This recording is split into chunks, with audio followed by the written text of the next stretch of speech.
What is up, guys? Happy holidays, and welcome to another Behind the Curve Reacts. As always, if you enjoy the kind of content I'm putting out, feel free to like, comment, subscribe down below, share with your friends, all that good stuff. But a month ago-ish, I reacted to Edgar Allan Poe's Murder Mystery Dinner, presented by Shipwrecked Comedy. And it was incredible. It was stellar. I loved every moment of it.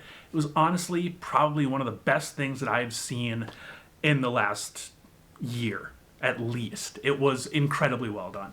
But some very awesome viewers have told me that they did a few other things in like the Edgar Allan Poe universe.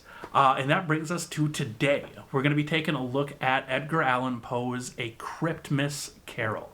Not Christmas, Cryptmas. Which one of my patrons told me that really the only thing I need to know about this is the story The Cask of Amontillado, which is an Edgar Allan Poe story. And I actually was in like a radio drama where we did a bunch of Poe stories and poems, and I was in The Cask of Amontillado. If memory serves, I was the guy who like entombed the other man in my wine cellar.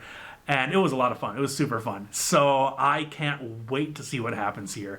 I love Poe. I really hope that it's mainly him and Lenore. They have the most incredible chemistry together. So yeah, I'm super excited. So thank you guys so much for watching, and let's go ahead and get into it.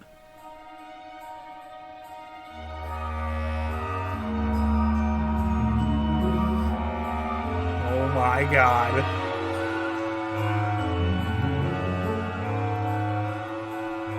'Twas the night before Christmas, and all through the house, not a creature was stirring, not even a... Hey, Frosty. Somebody thump on over and decorate cookies with us. I made a royal icing that is both delicious and aristocratic AF. Lenore, you know I hate Christmas, the whole Christmas season. Please don't ask me why. I've told you the reason. A, no you haven't. Well, it's actually a funny story. B, do not care. C, you are rhyming again. Sorry, I'm just really in the zone. I'm writing some poetry. Yeah, you're a writer. We all know, and we're very proud of you. Anyways, I know you have something against Christmas and Santa and being pleasant, but if you change your mind, Annabelle Lee is here. The mention of Annabelle quite energized Poe. He thought of gifts, candy, and sweet mistletoe. But back to his poem of matters most tragic, there would be no joy and no holiday magic. It seemed a hard rule that Poe hated the Yule. His heart hardened to ice and he became a ghoul. Perhaps he once had a bad sugar plum. Perhaps his mustachioed face was just dumb. Perhaps his cravat was tied slightly too tight.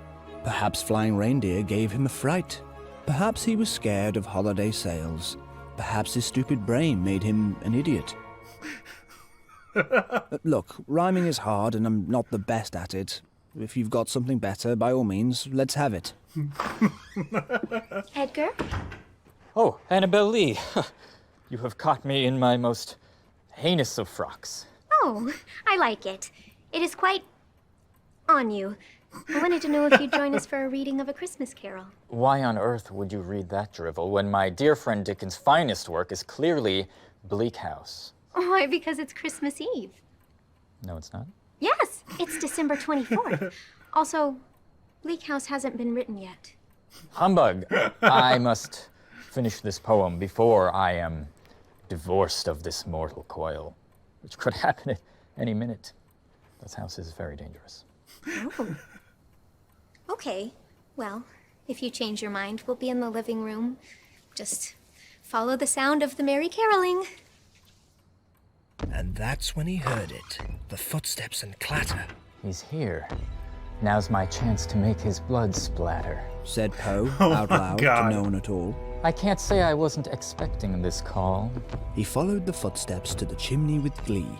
Tonight, he thought, he could set his grudge free. Poe's plan, it involved his large catacomb. I find it quite spooky, so you'll be on your own in a bit. The 1,000 injuries of St. Nicholas I had borne as best I could. But when he ventured down my chimney, I vowed revenge. Oh my God. He had a weak point, this St. Nicholas. He prided himself on his connoisseurship in milk and cookies. It was about dusk on Christmas Eve. Oh and I my encountered God. My foe. He accosted me with excessive ho-ho-hos. Ho, ho, ho! My dear Santa Claus, you are luckily met. And how remarkably well you're looking today. I have received some premium dairies and vintage cookies, although I have my doubts. Oh, I've no. stored them in my vaults, although they are damp and hard Milk to... and cookies. Come, let us go to your vault. I took the one and only candelabra that I seemed to own and led this Kris Kringle down a long and winding staircase. Watch your head.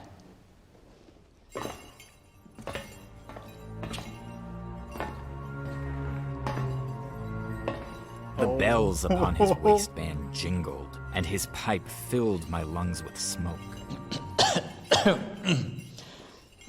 Could you not smoke in here? I have debilitating asthma. Ho, ho, ho, ho. Oh, I'm sorry, my boy. No can do. He looked upon me with eyes that were two filmy orbs, distilled with the intoxication of lactose. Can I not implore you to return? Surely you have many presents to deliver. But the milk and cookies.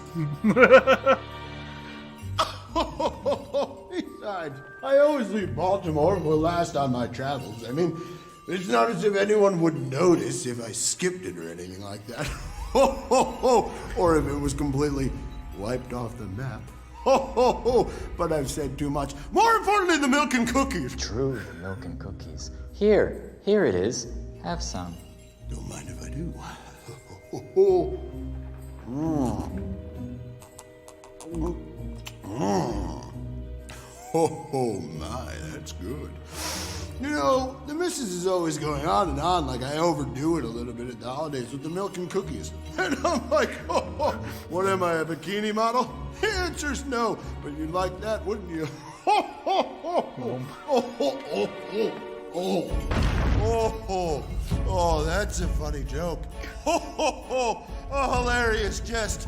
Oh, oh, oh, God, that's fun. Funny. We'll have many a laugh over that one at the North Pole. Oh, no. Me and Mrs. Claus and all the elves over our milk and cookies. Yes, milk and cookies. Mr. Poe, for the love of Blitzen, let us be gone. Yes, let us be gone indeed. Mr. Poe, no. Mr. Poe, but why? Why are you doing this? Oh, no. Oh. Ho, ho, ho, my boy, you cannot domesticate a raven. Ho, ho, ho, ho. Why don't I get you a nice kitty cat? Ho, ho, ho, ho. Thank you. Next.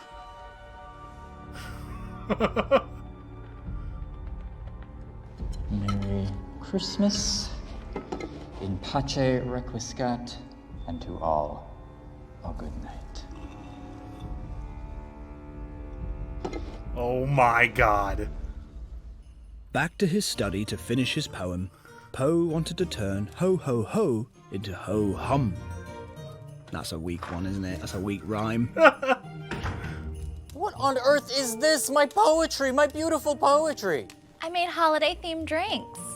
There appears to be no holiday theme to that drink at all. It's a holiday, and I'm drinking. Big Yuletide mood. What? I hope you don't mind. I made you a new stocking. But why? This is a reinforced arch support with breathable cotton, and my name hasn't been misspelled, although it took 3 tries. Aww. A raven. That's when Poe thought of something he hadn't quite yet. Maybe Christmas, he thought, isn't what one might get. Maybe Christmas, perhaps, means more than a pet. I thought you might like it. I do like it, indeed. Oh, wonderful. And now we wait for Santa to fill them with joy. I do hope he comes soon. Yes, Oh no. my friend, I may have something you would like. Stay here. The meaning of Christmas had unwrapped itself, turning old Edgar Poe to a holiday elf. Returning with presents from under the brick, back in the presence of dear old Saint Nick. Edgar got run over by a reindeer. Is that who I think it is? Yes, this is my dear colleague in merriment, Santa Claus, from the German Santa Claus.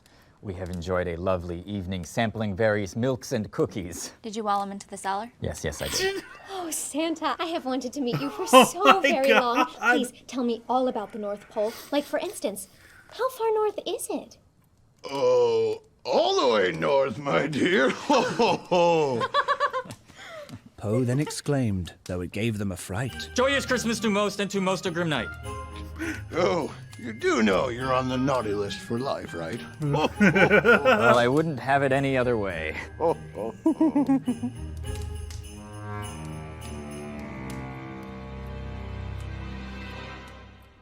Was that Emily Dickinson?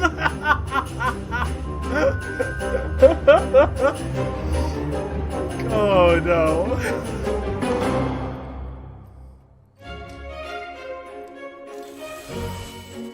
Lenore? Annabelle? Poe? Santa Claus? Santa, I think one of your elves followed you here. He's not with me. Oh dear. Oh, I must have overshot my time travel. We will meet again. For the first time.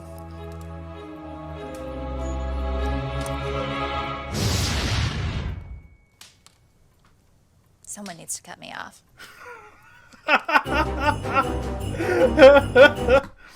Oh my god, that was fantastic. That was like a cask of Amontillado and the Grinch, like wrapped together. Oh my god. Let's go ahead and get big.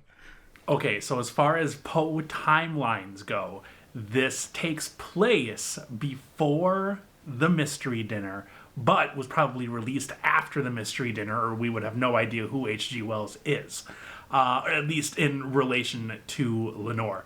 But oh my god, that was so funny. That was great. At a certain point, I feel bad for Poe, because it's like everything in the world he does for Annabelle.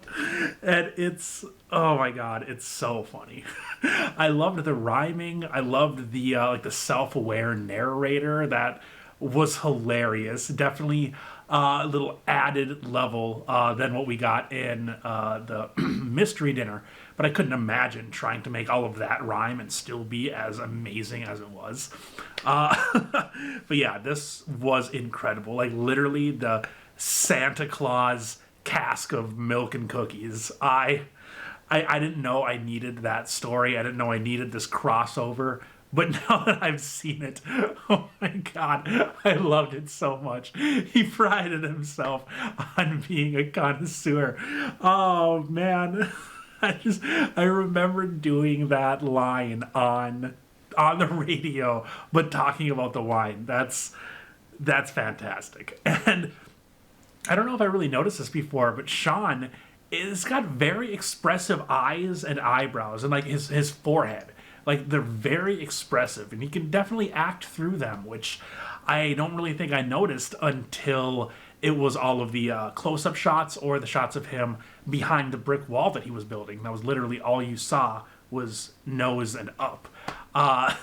Yeah, I was just impressed by everything in this. I love this so much. And Annabelle, it's so nice to see Annabelle. She's so beautiful and sweet and the most beautiful and definitely not a murderer. She is wonderful. Honestly, every single one of these actors, even the person who played Santa, who I thought was Dylan Saunders at first, but when the credits came by, I didn't recognize the name of him, but it's definitely not Dylan. But yeah, he was funny. Yeah, Sean as Poe is amazing. Mary-Kate as Annabelle is super funny. Sinead as Lenore, forget about it. She's so damn funny. Like at the end when Poe's like, oh, we were just having some spirited conversation about milk and cookies, and Lenore's just like, did you wall him in the cellar? Like, without missing a beat. And then had the fucking chalkboard there. That was great. That was amazing. And I'm so happy that I did have the prior knowledge of that story. That just made it extra funny. But yeah, this this was great. Thank you guys so much for letting me know that this existed and that I should watch it. Kind of get me through my needing to see more from the Poe universe phase. Because, yeah, I really can't get enough. That show, and by extension, at least this, if not all of these side videos, were amazing. They are so good. They're so well written. They're so well acted. Shipwrecked, if for some reason you are watching, if any of you are watching right now, thank you so much for doing what you do, because this is just on a whole other level of almost anything else I've seen on YouTube. But to those of you who I know are watching, thank you so much for watching. I really appreciate it. Happy holidays, and I will see you in a reaction very soon.